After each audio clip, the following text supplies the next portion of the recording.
بسم اللہ الرحمن الرحیم۔ السلام علیکم۔ رسول اللہ صلی اللہ علیہ وآلہ وسلم جب رات میں نیند سے جاگتے تو یہ کلمات پڑھے، آپ بھی ضرور پڑھیں، اللہ تعالیٰ آپ سے راضی ہوگا اور آپ کی رزق کی تنگی کو دور کر دے گا۔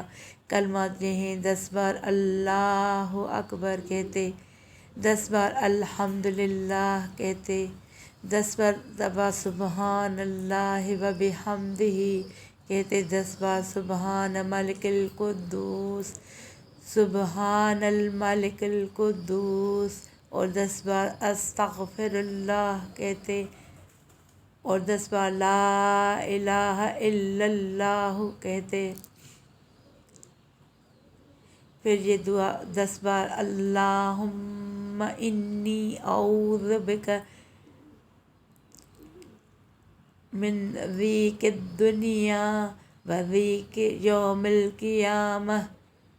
ترجمہ: اے اللہ، میں تیری پناہ مانگتا ہوں دنیا کی تنگی سے اور قیامت کے دن کی تنگی سے کہتے، پھر نماز شروع کرتے تہجد کی۔ اللہ تعالیٰ عمل کی توفیق عطا فرمائے۔ ویڈیو اچھی لگے تو چینل کو سبسکرائب کر کے گھنٹی کے نشان کو دبائیں تاکہ میری آنے والی ہر نئی ویڈیو کا نوٹیفیکیشن آپ کو سب سے پہلے ملے۔